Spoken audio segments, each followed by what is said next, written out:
Poison. Brant.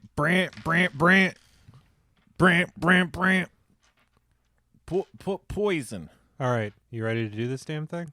Check. But. He said but. He said but. Hey guys, it's me, Spencer. This you're about to listen to is a lost episode. We recorded it and I hate myself and I didn't want to release it. At least not as the finale. It's a fine episode, but we had other segments that we didn't get to, and so we recorded the finale that you did listen to or we already released. So here is a lost episode of Master Manual. Mastery is manual.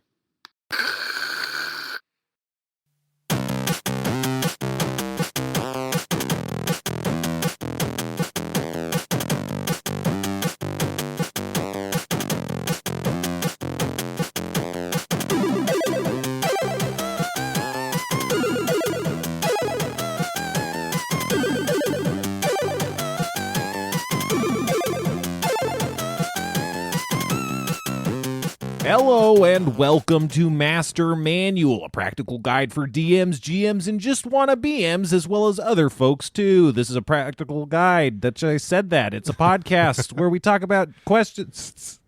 I'm starting over because we're never having an intro where I am fallible. No, this is the intro now. We talk about D&D, answering some questions, mostly in the domain of 5th edition from a DM's perspective, but other folks don't enjoy it.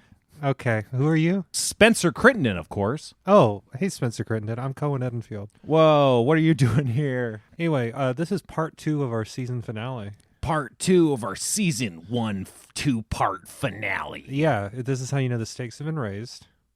And the rakes have been staged. I'm hoping if we could work both a pregnancy and like a birth and a death happening kind of at the same time into this episode, I think that would really raise the narrative stakes. Now, that's just good storytelling. Yeah, is it's your thought really process? good. It's really good. Okay. If you have an episode where somebody dies and somebody is born in like the same episode. Well, it's, symbolic of the transition, is I assume what you're getting at. Yeah, no, it's there. Many of my favorite episodes of television have utilized this principle. Sure. Anyway, I guess that's probably true. I'm hoping I can be born, so I think that means you're going to have to be the one that dies. So if you heard the last one or if you didn't, we're breaking things up 2 parts. Last segment, we just tackled the mailbag, answering questions. Yeah, and this time we're going to really just screw it up. We're going to do some of our favorite bits. If you turn it off, it's really going to hurt my feelings. That's fine though. We're also going to try some experimental bits. Oh yeah, we might try some different stuff. Make it a special segmented episode. It's going to be great. It's going to be like when they would do backdoor pilots on shows. Like on Cheers, there was that one episode where like Carla was in Frasier. Yeah, she was inside Frasier. No, she was in like an amateur women's wrestling league, and then that didn't really get picked up. And then later, it became the series Glow on Netflix. It did. Yeah. Whoa. Well, not really. Glow. I don't think there was an episode like that. I was just joking. I think there was, and I'm glad to know that new fact about Glow. And I will tell people. Isn't your friend on Glow? My good friend Allison Brie. Oh, she's a peach.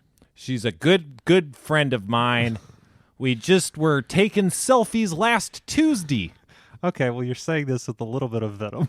No. Okay. Only last Tuesday. You can tell there's venom in my voice when I say Tuesday with the E. Tuesday. Speaking of Venom, I saw the movie Venom. Oh, yeah?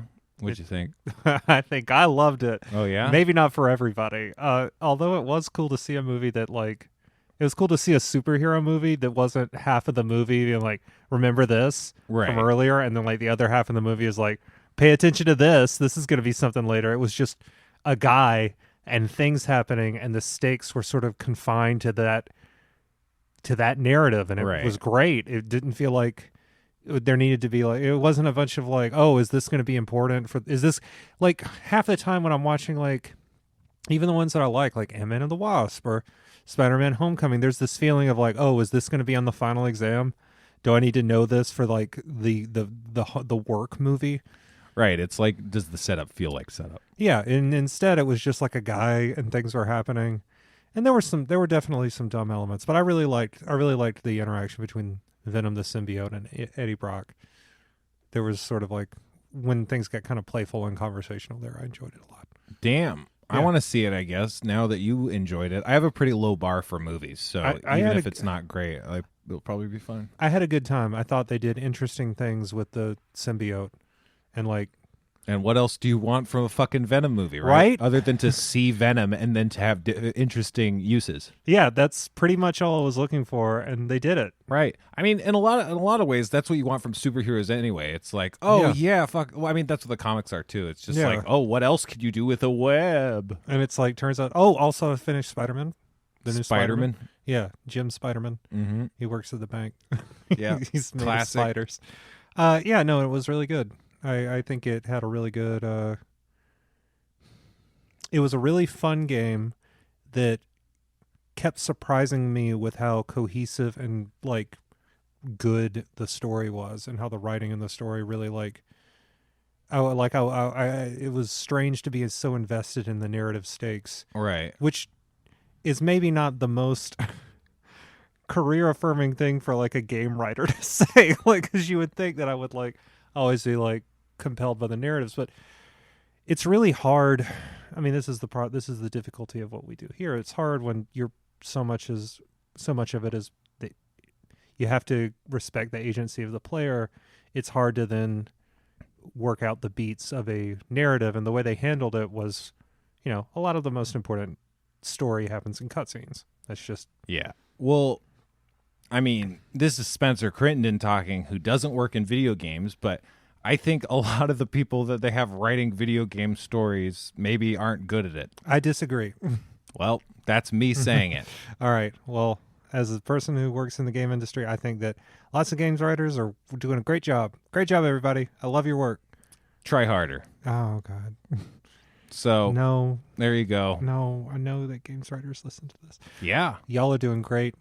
Cohen, remember, it's Cohen who says you're great. Why do you think I said my name explicitly before calling out every one of your colleagues? People still think that things I say are things you say. Yep. I know that it drives you particularly crazy. Oh, I love it. Yeah. I can't get enough misidentification. Especially when it's like a really good thing I said. Yeah, well, yeah, because it's like, I'm not like that. What are these fucking, I'm an old man. Yeah. It's not like a disillusioned thing to say. Yeah. Do you want to try part 2 of Helga Cruciform? Yeah, Helga Tusiform. Helga Tusa part. No, it was good like it was. Part 2 sequel. Helga Duciform. Hell to second. Windshade Night Rave. Second Tusiform Helga. That's my first one. Windshade Night Rave. Oh, hold on. All right. I can't hear this. I guess we'll have to find out in the edit. Find out in the edit. If you can hear it. If you can hear it. His name is Edit. Edit. The revisionist. He's an illusionist that mostly makes illusions of blankness because he's just removing things from reality. Holinor the Wild. What's he do? He's the Wild. Oh, the whole thing? The Holinor? Holinor. Okay, Hawaiian Punch. Oh, shit. This is not based on anything you're seeing in real life, is it? No, there's definitely not a Hawaiian Punch thing. There's certainly another beverage. At eye level. God damn it. I thought you were just seeing a soda and what's another soda. It's more what there's literally, you're just. God, that's right. God damn it. I'm going to take a picture of this. What about Andy with an E? What about it? What's her deal? That's just a character name. It sounds like a character from a romantic comedy. Sure, I think it is. If I'm looking at this whiteboard correctly. Okay. Oh, right. We're just gonna. Okay, NDA, the silent. Oh yeah, Glasgow, the Windfeld, based on a window. Oh, nice. Made of glass. Dresden Bombardier. The Burt. Color notes pad. No, how about color notesworthy? That's pretty good. That's at least something. It's not nothing. Unplugged printer. Okay. I mean, okay. I got you. How about Samsung flat screen TV mounted to the wall? This is not okay. I'm closing my eyes so I won't be distracted by the things that are around. I think this is functional. We just have to try. Closing my eyes. Now we're gonna go on an adventure. Remote Controlio. Lids black. The hooded. Logan red cap. There's a log on the table with her little red hat. Yeah, that's a good one. Okay. No, I know. We could actually, if that's the theme for the episode. Yeah. Pilus communis. Handsome, the reflective. I saw my reflection in the mirror. I wish I had self-esteem. I can't actually see myself. I'm just guessing. Handalore, bronze dom. Frostio glass. Oh, yeah, that one's pretty good. Yeah. Frostio glass is pretty good. Frostio's a cool fucking name. Yeah. I'm Frostio. Frostio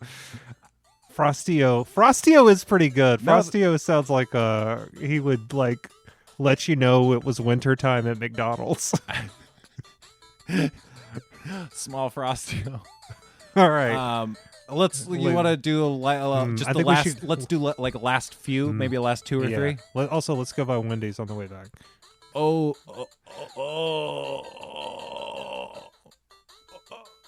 Sex noises. Hex noises.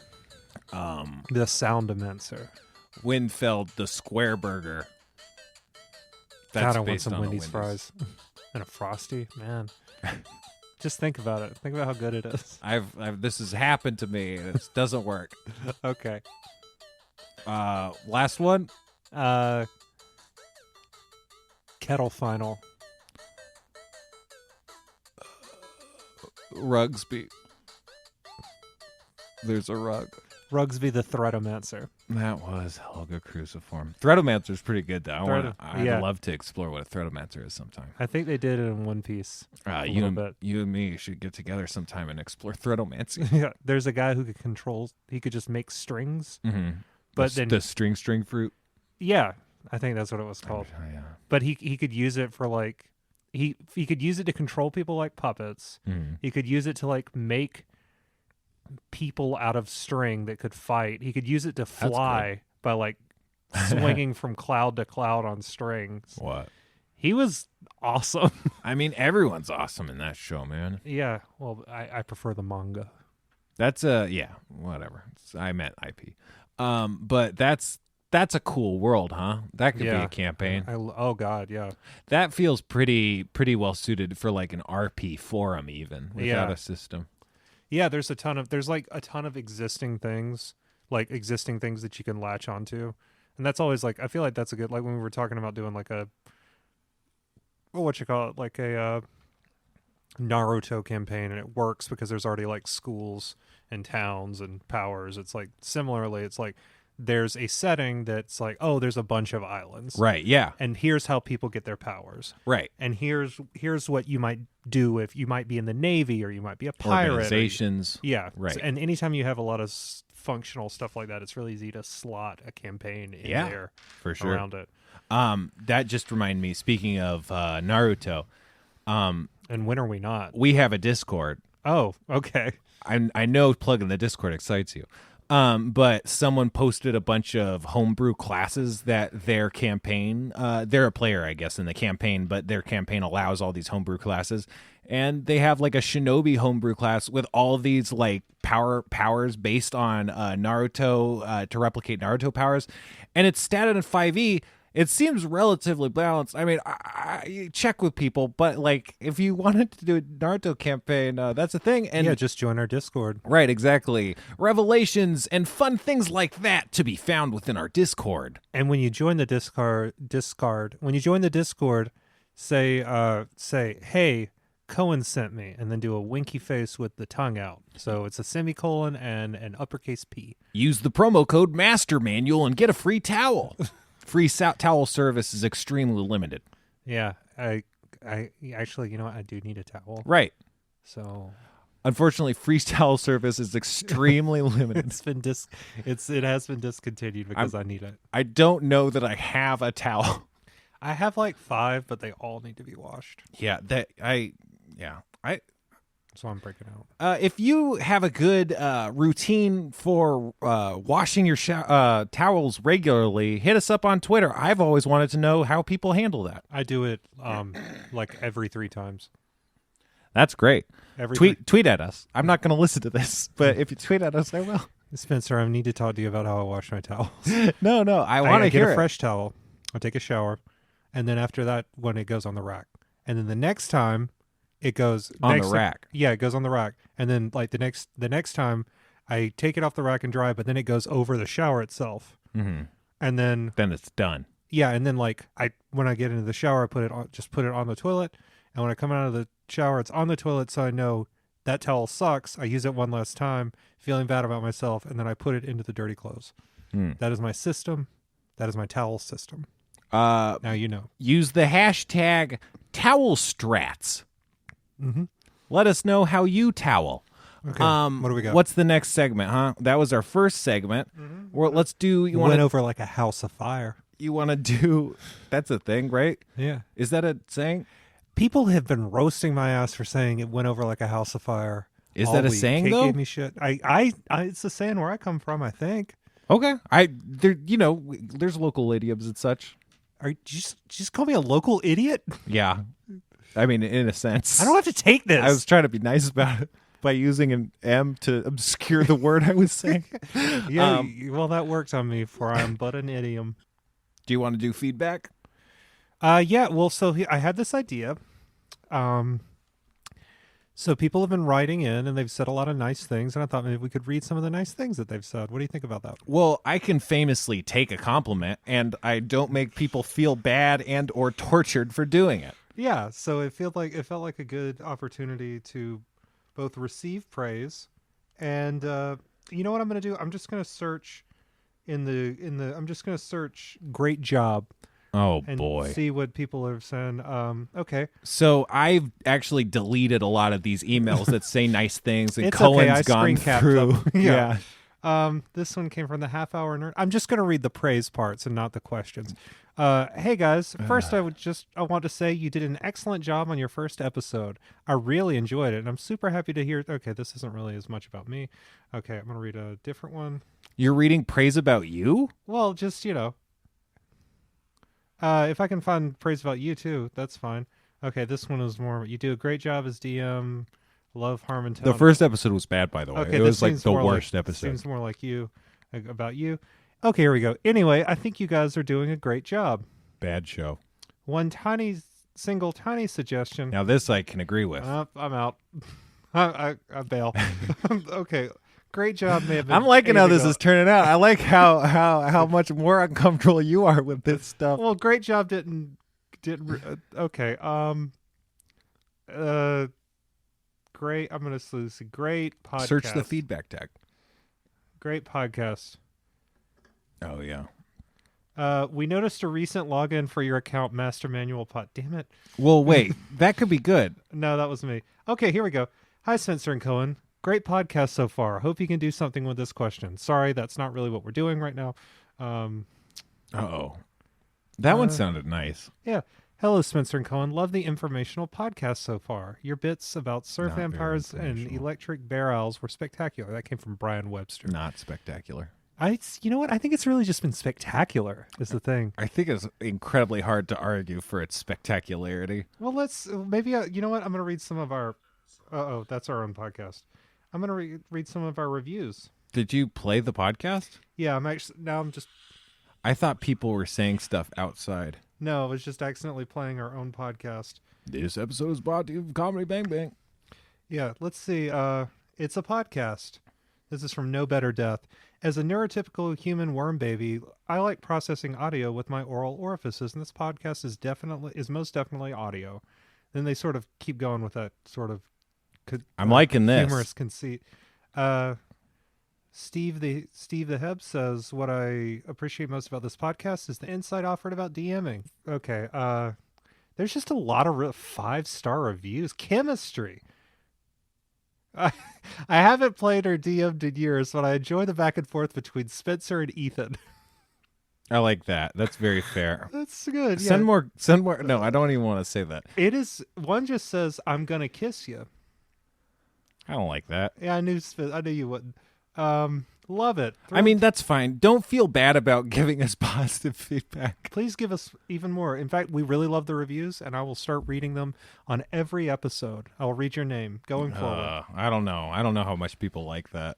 I'll read the name of every person who leaves a review. That's. I'm not necessarily on the episode, but some of them maybe. A new podcast came out. What is it? How did this get made? Oh, is it about our own podcast? Oh yeah. Okay. Turns out we just bought this stuff.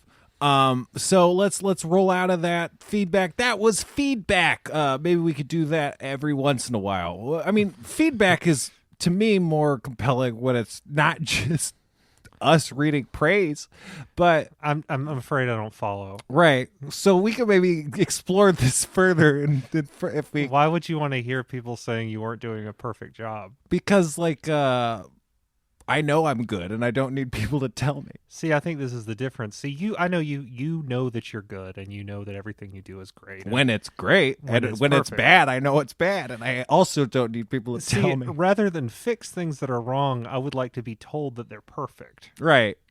That's way easier. I suggest you invest in it.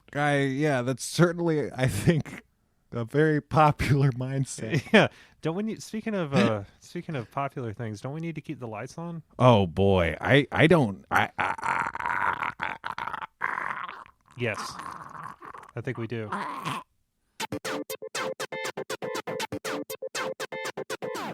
Letters from Dead People. What? It's a new product. It's a great service. Lettersfromdeadpeople.com. Type in the name of a dead person that you'd like to receive a letter from. They'll write the letter, mail it to you, and just sort of, it's great. You can pick like Abraham Lincoln, and they'll roll some tobacco in there, and there'll be a little drawing of a big hat, and it'll be lots of true facts. But Cohen, yes, that sounds like an obvious scam. No, because the letters are really addressed to you, and they're really written as if they're from dead people. Now, how does that work? That's not a possible thing. It's quite possible. What? Yeah. Tell me more. So, who's your favorite dead person? Albert Wilson. Okay, so you would go to here, lettersfromdeadpeople.com. You would enter your name and address and your social security number. You'd scan in your birth certificate, and you would mail them your passport. Your routing numbers for your banks. Yeah. Blood type. Yeah, and all this. Position of your kidneys. List of your greatest fears. Allergies, ranging from least to most lethal. Going rates of your enemies. Yeah. They do need you. They need a house key. House deed. Yeah, they need your key and your property deed. lien. A finger. Right. Your pick. Though. Well, it's like a biometric thing. Yeah. They need it they need your fingerprints, really. And then what happens after that?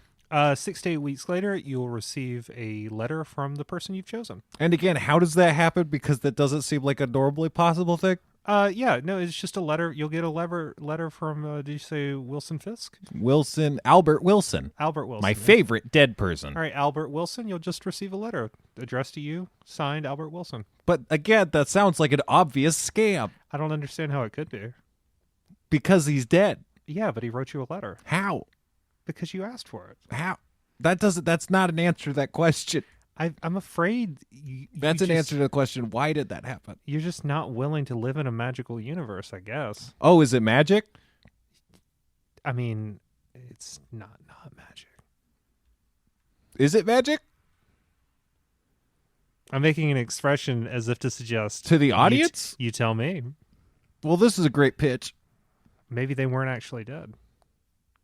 Well, Albert Wilson is absolutely dead. He's my favorite dead person. Yeah, I know. Many's the hour that you've just whiled away talking about Albert Wilson and your love of his death. Hello, I got a letter here from Albert Wilson. All right, why don't you read it to us? Oh my God, you guys. Yeah. It's from Albert. Who's it addressed to? Me. Oh, now look at you. Johnny come say no.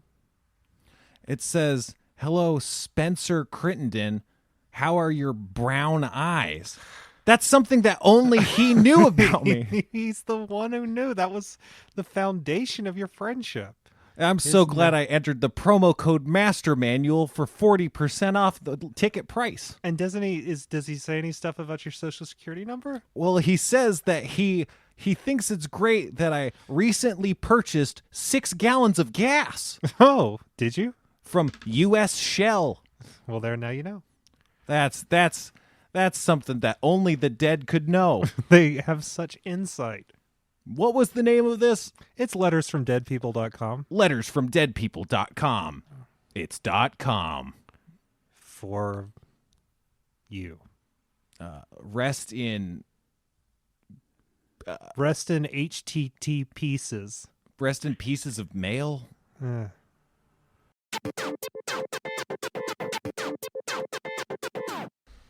And we're back.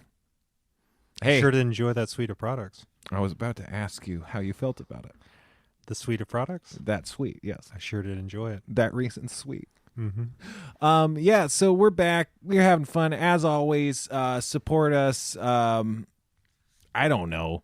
Honestly, that last sponsor didn't pay us that much, so yeah. it's whatever. Honestly, you know what? You get that cast ointment from O'Houlihan the Living Pub. That's where we make our money. Yeah, we are all inside O'Houlihan all the time now. Right. People really liked O'Houlihan the Living Pub. Yeah, it really struck a chord with the audience. Yeah, I've seen fan art.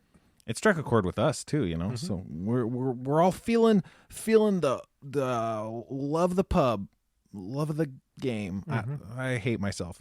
It's good though, because look what it does. What does it do? I don't know. All You right. want to do the magic segment? Yes, Spencer. We what would you could like also to say just about skip, Magic the we Gathering? could just skip the magic segment and do a different segment well, because we are kind of just blazing along. We went to.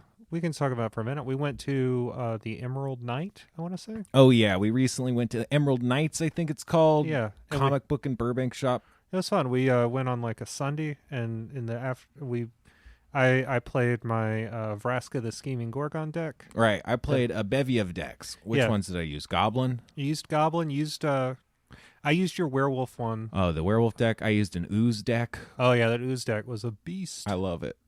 The fun thing about playing with Spencer is I use my Babytown Frolics starter decks that I got that Weenie Hut Jr. Yeah, that I used my Kiddie Pool Chumpasaurus decks. Intro pack. Planeswalker deck. Yeah, that I've purchased or have been gifted from Spencer, and he'll pull from his bag of tricks these like 15-year-old decks. Oh yeah, I used that that are green like- Stompy deck. That are like, here's a thing I made when I was 18. I was younger than 18. Oh yeah, and they're good decks, but sometimes it's fun because sometimes they're just like it's always fun for me, even though I'm much worse at the game than Spencer. Because sometimes he'll pull out a deck that I'll beat him 6 times in a row because there's only one way for that deck to win, and it has no monsters or whatever. Right. So I have this deck that wins using High Tide and Untap effects to build to a critical mass so that you can get out an Omniscience and an Enter the Infinite and then use a Hive Mind to enter the Infinite on your opponent and then use 2 Opts on the opponent and win. It's a cool good deck. Yeah, but it's sort of like you sort of need to draw the stuff right because Yeah. it has no monsters. It's a bad deck. Yeah, but it allows me to sharpen my skills a little bit, and it allows Spencer to stay entertained You While played I- against. Yeah, sorry. while I gradually become a slightly more competent Magic the Gathering player. Yeah, and I'm trying to show you different kind of things that happen in the game, like different Yeah. approaches. I don't know. I played with a Spike deck that's based off of the Spike tribe from a Tempest block, old tribe. We're just doing fun stuff. I've been playing on Magic Arena, just doing drafts and stuff. It's really fun to draft on Arena. They've been improving the drafting somewhat, and Oh man, playing Dimir, the Blue Black Guild, is so cool. They have a mechanic called Surveil where you could look at the top cards of your library and put them in the graveyard. It's the best. Oh man, I'm loving drafting. I'm spending way too much money. It's bad news. Something I've recently does it realized. actually cost real life money to play? It can, to draft if you want to spend it. Otherwise, you have to grind coins, and it takes forever. So yes, I'm glad that you found a second way to spend money on Magic the Gathering. Oh man, the thing is, they could just release a draft simulator, and it's only the drafts and nothing else. And I would, and a lot of people would pay money because it's drafting. It's hard to do, but it's one of the most fun you can have. Most fun because you're ways building you can the play. deck as you play, right? Yeah, but even the drafting itself is a fun strategic game that's based like it's its own whole game of skill and stuff just to do And that. then you play with that deck like for the night, right? Yeah, well, on Arena, you go until you win 8 times or lose 3 times. So you go, and the better you do, the more gems you earn back. So that means you're not always spending money. If you do well enough, you can just keep playing over and over without spending anything. But like in that never arcade happens. games where if you won, arcade racing games where if you got first, you could play again for free. Or like how slot machines take and give tokens or coins. There's But lots of psychologically demanding manipulative things. Yes, the world is like a great big grasping claw trying to take your heart. The big B's forceful fist. Yeah, and we give our hearts away a single tough shred at a time until we're left with nothing but an empty hole where the love used to be. That's where I'm at. Mm-hmm. But yeah, so maybe we should just cut off there, huh? Magic talk. Yeah, I'll have more to say once I've played more. Well, yeah. Me All right. too. Okay. So Well, I didn't feel like we were out of things to say. okay. It sounded like we were doing some good stuff, right? Yeah, Yeah. it was fun. I No. like to play Magic with you. It's fun. I love Magic. It's one of my favorite games ever. Oh my god, I can't. I used to just brainstorm decks, and I would be like, oh, you know what, this card would be good, and I just like write down in my notes app like all these decks and just based off of cards I could think of without Yeah, did you build them? No, it had nothing to do with the cards themselves, just thinking about the infinite possibilities. That's fun. It is fun. It's its own way to spend time. I like the art. Yep. And I the like the lore. art. The lore's good. I like the worlds. I mean, as a D&D kind of world building guy, all the different worlds of Magic are very interesting and fun. If only there was some way to build worlds. If only there was a segment we were assigned ourselves to do about building worlds. Well, maybe there could be. Oh yeah? What could it be? It's called Loot Table. No, it's a new segment. What is it? Oh yeah. I mean, both of them fit. But let's do world building, huh? Okay, well, what's the segment called? So, let's call it world building. Okay, I love it. We wanna build a campaign setting. Now, do you know what a campaign setting is? Yeah, it's like you're sitting down and they're like, oh, the king in the next town over has lost a princess. That's a campaign setting, right? Well, that's like a scenario, really. I mean, that's like a campaign. But what, or an adventure. Well, then what's a campaign setting? Well, okay, campaign setting is like a book of a world, right? So it's like Faerun or Forgotten Realms? Faerun? Yeah.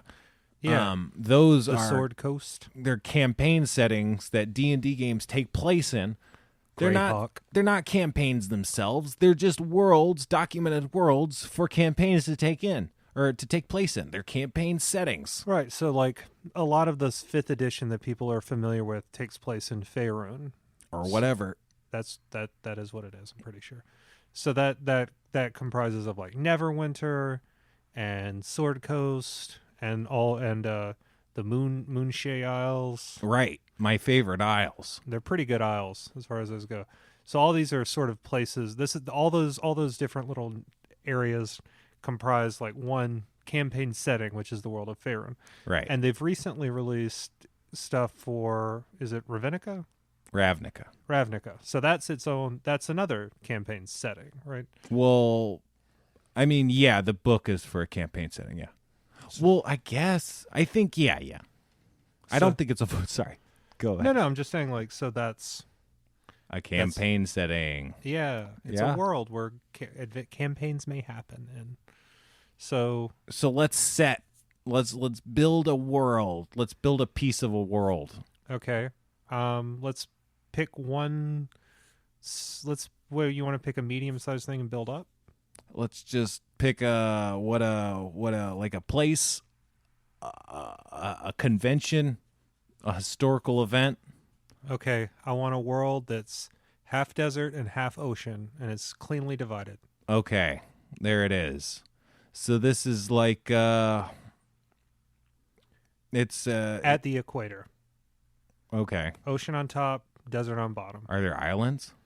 There would have to be. There are 100 islands. Shit. And there are 100 lakes. In the deserts? Yeah. Okay. All and right. Like setting, and those are where that's where all the population is. And like there are big serpents that can move freely from the water to the sand. Like they can tunnel underground, or they can live in the water too. Mm-hmm. Like just as easily. Like they might like shoot out at the beach. So like nobody lives on the beach, because there's almost like these like cannon blasts of these serpents like launching themselves out of the earth and then like diving down into the sea. Sure. Don't you think making the world just 2 biomes is maybe a little restrictive? Well, like there may be different stuff spouts up around the lakes, because if there's lakes in the desert, then they're like, you could have like a whole, it wouldn't be desertified around that. Right. But would it be snowy? It could be. Like all right. There's so like Minecraft. Like at the South Pole, it might be like really snowy, because there might be like a big lake down there. Right. But like cold deserts are still very much like deserts, right? Unless they're, it's the area around a lake. Right. Yeah. I guess like what I like about this is like the contrast is like it's still like both the islands and the lakes would be the places of what's the word I'm looking for? Security, safety. Right. Or in like where things could thrive, but they're the opposite on the two sides. So like people who lived in the desert would value water a lot, and people who lived on the ocean would value the land. Like it feels like a planet, Oh yeah, I'm picturing a planet, I guess. Right. I mean, a plane is kind of a planet, but like it feels like explicit, like almost an alien, like I mean, not in a bad way. I wonder. And the lakes are the exact same size and position of the islands. Right. In mirror, and no one knows why. Ooh. That's the thing, and maybe even no one or most people don't even know that that's the case. Yeah, like somebody has studied it. Mm-hmm. And like has discovered this, and maybe wants you to. Maybe that's a hook. And maybe both of them move, but also that's something people don't really realize, because most everything is just kind of desert or uncharted water. Not uncharted, but just water. So it's like if things move a little bit, they drift in the lakes, but maybe it's happening slowly. Right, and that's also connected to the mystery. And the answer to the mystery is no. It'd be fun to. Well, it's 42. There was only 42 islands. People love it. I think there were actually 4. Sure. No, 8. 100? 15? 100 islands. 16. 23. 6. 42. 4 in a second. I was doing the lost numbers. Okay. Oh, yeah. I was in a lost rabbit hole the other day looking up the Wikipedia about the numbers in the hatch. I was like, what actually did the hatch do if it was purgatory? And then I remembered it wasn't purgatory for most of it or whatever. It never was. Well, it was the spiritual nexus of life and death. Yeah. Sure. It was. There's people with god powers that were surviving for hundreds of years. Yeah. Okay, it was that. Yeah. It was, though. Yeah, no, I just forgot about that because it was. Okay. It was like not the part of the show that I found. No, I know that's insane. It's an insane thing to say, but that's the truth of that show. I just started to find this stuff on that show that I found the most interesting was the character interactions. That was what I was watching the show for. Was the characters? Well, you're what they wanted, I guess, because I wanted to know the answer and didn't get it. As soon as they posed the question, I was like, okay, there's not going to be a satisfying answer to this. Right. I was the smart one. That's a fair assessment. Yeah. Oh, no. No, it's okay. I just got a Twitter notification. Maybe from one of our followers. Oh, no. Let's see what it says. I don't know if this is good. No, it's okay. It was actually just a DM from a friend asking how I was doing. That makes it okay. Yeah. Do you want to do Loot Table or Brute Fable? You know that I do. Oh, shit. It's time for a classic segment. And the really fun thing is this time we're using... we always use the Golden Thread app. But then I have borrowed my friend Shelby Craig, who's a dear friend, just an absolute peach, has lent me. They have the actual Golden Thread Tarot deck. Although it occurs to me that I'm still going to have to use the app to look up what things mean. You gotta use the mic too. Yeah. Oh, I'm just gonna have to. Yes, I'm gonna have to use the app to look up what things mean. But it's just fun to do it physically with cards, and maybe we'll post a picture. Oh, it's a blast. Okay. We're gonna riff some shit. All right. Do you want to go first or me? I'll go first. Okay, I rolled a 6. What's that? Magic. So like Ooh. a polymorph school of magic, or like a magical effect, or like even just a spell or some magical thing that happened. Here's my card. Ooh, the 3 of Pentacles. Looks so pretty. Oh, yeah. So the app tells us about the card. Right. And we don't know the card. So I'm still having to use the app, is what I was saying. The 3 of Pentacles. Look, it looks the same. Oh. Well, that makes sense. Yeah. Okay. Several people of vastly varying skills and beliefs work together to join in on a greater cause. Teamwork helps to create something new. Progress is swift. That's lovely. Okay. I love that. And there's like cool threads and stuff. I think the magic effect, it's a spell, and it's called Dreamweaver. And the way that it works is you cast it on up to 5 people, like let's say an average adventuring parting size, whatever that would be, like 4 or 5, and including the spellcasters, including the number. And the way that it would work is you can only use it like once a week or something. I don't know, forget the restrictions. Okay, the way it's called Dreamweaver. You cast the spell, everybody joins hands, and you all focus on something that you're trying to accomplish. Like maybe you're trying to build a teleport. Maybe you're trying to teleport into like a villain's lair or something, or maybe you're trying to resurrect someone, or like do something very difficult. And this would be represented by every night when you go to sleep. For the entire time all of you are sleeping, you're working together in a shared dream to build something. Like maybe you have to build a tower, or like build like a castle or a house or something. And you just, the entire time you're asleep, you are experiencing the physical effort of doing this. Like your body doesn't get tired, but like in the dream, your dream self gets tired. Okay, so what's the point of such a thing? Would be like a metaphysical, magical representation of like your dream self powering something that you're trying to do. So, but how would it power it though? By the spell, like your dream effort. No, how does that manifest? So say it's a tower. Well, that's what I'm trying right? to get to. Like, let's say what you want to do is find some. Let's say you're looking for a magic sword that is lost that you're trying to find. That you would spend in the dream. You would build a tower, and then when you completed it, you would all climb the tower, and at the top of the tower there would be a map that had the location of the sword. Or maybe you would build maybe you would like have to like dig a like if it was something smaller, like, oh, I lost my keys, maybe you would all just dig a ditch.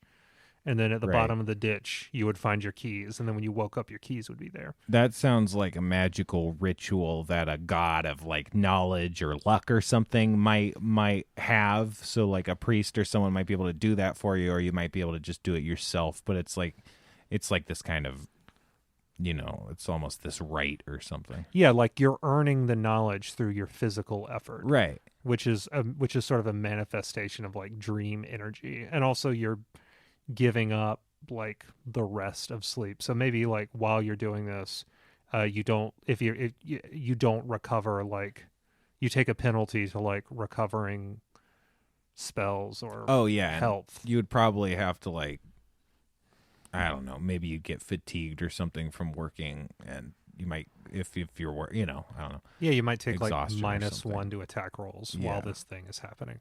But at the end, it's almost like it's a very low effort. Also, it would take like, if it was like, oh, this takes 5 long rests to make happen, that if you think about it, that in playtime, that's like quite a while. Well, not if you just spend the next 5 nights resting, though, right? Yeah, but if you have a good DM, then like, well, the purpose of the spell gonna would turn that sleeping into a campaign or into an adventure, right? yeah, maybe Building a tower. Yeah, maybe like things would happen as you do that. Yeah. You would have to like, maybe there would be random encounters or something. Like maybe you're building it in some sort of contested metaphysical dream space. Yeah, or puzzles, or it's just not easy. It's its own thing. It's an endeavor. Yeah, and that's fun. That's awesome. Yeah, I love that. Yeah, that just sort of came to me. I feel pretty good about it. Damn. Yeah, so that's the Dreamweaver. It's a spell. Yeah. I'm going to say it's a 6th level cleric spell. You know what? 7th level. Either way sounds right. But right. I love it, and we're doing it. All right. What do you got? I'm rolling. Oh, man. I got a 1. What's that? That's like a NPC style or a monster, like a orc, kind of a civilized monster. All right. Do you want to draw your card? I got the 2 of Wands. The best card.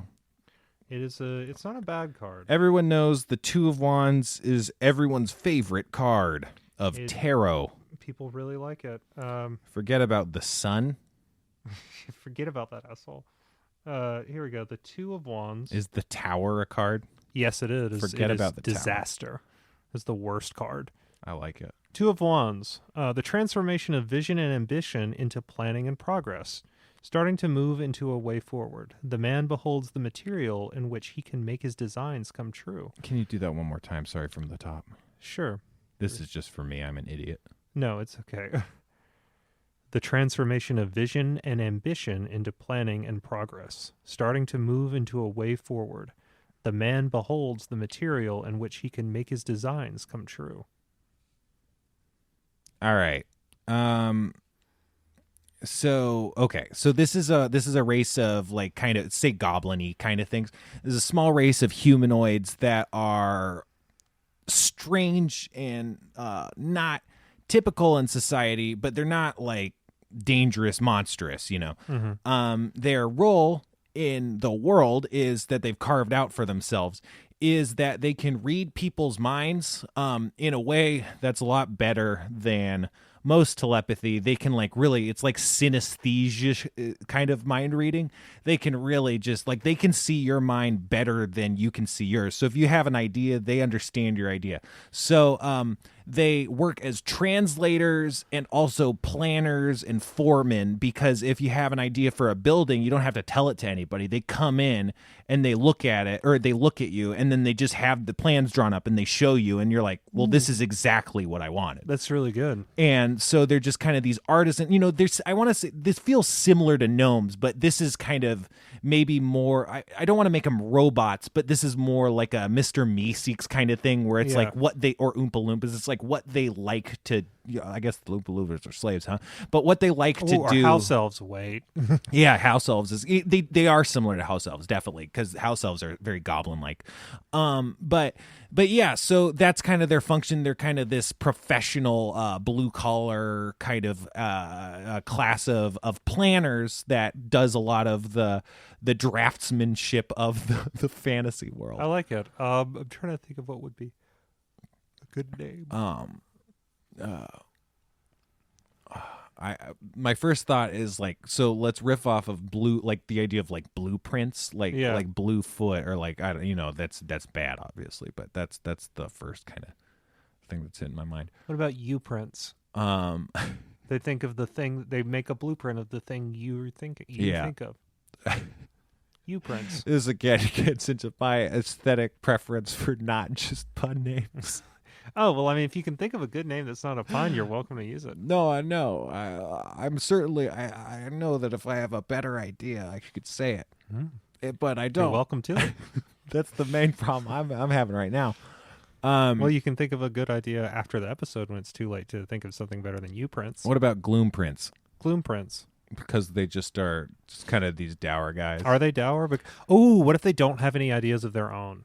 What if like they don't have creative ideas? Right. Really, all they can do is translate these things. So they kind of can only express themselves creatively by kind of parasitizing other people's minds. Yeah, like they don't have. Oh, hey, they're executives. They don't. Sure. Oh, that's mean. It's also kind of like the Aetherborn in Magic. They're these creatures made out of magic that can kind of naturally feel people's emotions, and they derive sustenance off of them. Yeah. But back to the thing, I like the idea that like they'd be super good at translating other people's ideas because they don't have any of their own. Right, it doesn't mean way anything to get in the way. Yeah. They're just like a perfect conduit. Right. Yeah, so they're just like they're very matter of fact. They like are not creatively minded at all outside of their perfect ability to parrot and translate that verbatim. Yeah. Great. That's something the Gloom Prince. The Gloom Prince. It's not happy with that either, but I'm fine with it. It's and also I'll just say it, worse than the U Prince. Yeah. But still like yeah, no, well you're not gonna lie, it's worse. There's a point of pride in choosing the worst thing that you made. It's not I think you'll make a great executive one day. It's not yeah, okay. It's a very pointed thing to say. No, I'm just kidding. Okay. I'm just kidding. So no, what do we Spencer, got no, next? you can't. We can't leave the bit until you acknowledge Moving that I was on. kidding. I'm sorry. No, we'll cut it. It'll be great. No, it's fine. What's next though? How about we just end with animals? But people love that. That makes it a great idea. Oh, good idea. You're right. Okay, so what's the monster? What's the concept? I had one. Do you want to do mimics again? Mimics? We did mimics for we a did land mimics. a We lot. for real did mimics. I know. I have an idea for a monster that is similar to stuff we've done, but I really like it. It's something Is it similar to mimics? Kind of. It's similar to a thing that we've done. Oh, so you just got a whole concept in the pipe. Yeah. Well, let's just do that. Okay, so it's a thing that I actually came up with for like that game I was talking about running. In like a desert, and it's called. Well, the concept of the thing is that it's a turtle with a city on its back. It's like a much smaller version of a world turtle. It's like the baby thing that would grow into that. So, for the world building segment, you didn't use your amazing world building concept. Yeah, because we were doing the world. I mean, I can wait. So it's a turtle with a city on its back? Yeah, so you know world turtles. No. Well, wait, that's like, is it Native American lore? It's a lot of stuff. Okay. A lot of people came up with the idea of like, they looked around, they're like, pretty sure the world is flat. And they were like, okay, but what's it on? And they looked around, they're like, turtles? That's a pretty big, that's an animal with a flat back. It's probably that. So the idea is that like before something is a world turtle, it starts off as just a regular turtle. And then, of course, you need some juvenile intermediate phases. So it would be like... Wait, so this is a whole world turtle that turns into a whole world turtle? Yeah, it would like eventually like... So it doesn't stay as a village turtle? No, so it would start off... So it's like maybe like... I like the idea that it grew along with the city. So it's like maybe 100 years ago, it was like a turtle with like a shack on it that like old crazy hermit lived in. And then, maybe like... It got a little bigger, and then like a couple of people lived on it, and then it kept growing. It's sort of in the way that the city of Chicago started off as literally one general store at a crossroads, right? And it's sort of like that on the back of a monster that is growing. Chicago, the turtle. Yeah, Chicago. No, I don't know. Tortuga. So, what does it do other than be a location for a city and or town? So it would travel around in perhaps some sort of desert setting, maybe some sort of desert aquatic. I don't... I'm populating the other segment. So it would like move from place to place, and like there would probably be like there's like one family that it's bonded to that has like they're sort of charged with like it's like people the turtle come monarchy. Yeah, and like people come and go from the city, but like it's like, oh, we've been tending the turtle tender. That would be their last name. Right. Like Joe Turtle Tender is like they've been like tending the turtle is what they'd call it for like generations. And then eventually this thing, would keep growing. It would become a city, and then like it would go from like a village to like a decent sized town, then maybe eventually a city, and then like way down the line, it's like it starts to get so big that people are like, hey, we can grow food on this thing. Let's till some land. And then it would just keep growing and growing, and then it's like, oh, hey, there's a water source now, and eventually it's just the size of a whole plain, and it just leaps off. Probably before that. Right. So like once it hits, say, demiplane size, then it just kind of leaps off, because demiplane could be, say, like a village city size. Yeah, it probably goes into like a point where it's like not, because it wouldn't be like a vicious thing. It's like naturally. No, it's just chilling. So it would, like, a desert would be a perfect place for it, but eventually it's like it starts to be like it can't move around without potentially killing like a lot of people underfoot. So it just eventually just hops off. So it doesn't swim? It just sort of swims off into space. Wait, does it swim or walk? It crawls like a turtle. On like ground or water? Across the ground. Okay, so it's not a swimming turtle. Maybe it could do both, but I'm just this entire time I've only been picturing an aquatic turtle with like an island on its back. The cool thing about it being set in sort of a desert / water setting is, but no, I've always pictured this thing as like a desert creature, right? Because like I have you ever seen but that's the word for that is tortoise. Is it? Absolutely. Is it? Okay. Undeniably. I guess I'm picturing it as like a sea turtle though. Because its natural habitat is the astral plane. Exactly. Okay. So and then it would just carry like this city full of people into the astral plane with it, and they would probably gradually turn into some kind of weird symbiotic turtle race. Yeah. And because I like that idea. Always here's a whole town that got plucked out of normal reality and just deposited somewhere else, and what happened to them? Yeah, that's all fine. It's just when I think of a turtle city in a half ocean land, I guess. Yeah, that's where you my pictured mind it would be on the ocean side. Yeah. See, I pictured the desert side. Well, we're different. Oh, hey, let us know what you pictured. Yeah, up until that point. Yeah, I'm actually really curious. If you pictured a sand land buried turtle, hashtag. You know what? I'll put a poll. Cohen tortoise. Okay. If you thought otherwise, hashtag Cohen turtle. No, hashtag Spencer turtle. Nope. Either way. Nope. Actually, not either way, because then it'll split everything. Both ways. Okay, it's fine. And also, Spencer tortoise is fine. No, this is a. You know what? I'm going to post a poll. I'm going to post a poll with the episode. Please and reply vote. to the whole poll with the right hashtags. Otherwise, your vote won't be counted. No, it will. Just use @MasterManualPod. Isn't that our? Nope. Not until we use the hashtag. So Spencer, what did you think of our first season? I thought we did great. I wasn't a fan. Really? I agree with people who stopped listening. I don't think that.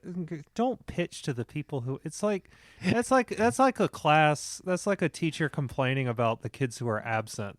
Right. It's like you're necessarily not talking to the people you're actually mad at. Yeah. Nor are you mad at people for not listening. No, I'm just honest. I love our listeners. People have been really nice. It's been a really. When we kicked around this concept for a while. And then we actually did it, and then we threw out like 4 episodes. Right. I wish we threw out more. And then we made maybe another 12 or 13. God damn it. It's been a lot of fun. People have been really nice. People have done fan art. People have sent us a lot of emails. The Discord is thriving. And it's been a lot of fun to do this podcast. You're a good podcast buddy. Thank you for doing this show with me. It's been a lot of fun. And it's still going to keep going. Yeah. We're going to do more of these. Right. Spencer is pointedly avoiding eye contact with me as I praise him. I'm packing my things. he's I'm opening the window. He's like putting on a hat he didn't have before. Yeah. Tucking things into a briefcase. Straightening my tie. All right. Which I always loosen for the podcast recording. Yeah. Well, is there anything else we needed to prep people for next? Yeah. So that about does it. Wasn't it a great season, Spencer? No. It was really good. I don't think so. You can't see it, but he's doing 2 big thumbs up. I'm smiling not. Like this Buddha. is another of Cohen's campaign of lies. It's a really good campaign. Yeah. Let us know how Cohen's campaign of lies is going. And thank you so much. Every single one of you is my favorite. And just, as always, just remember that it looks like we booked it again. Looks like we booked it again. Mastery is manual. See, didn't it seem like I was going to say, remember that mastery is manual? Yeah, you robbed that from me. Right. Yeah. Okay, looks like we booked it again. Bye.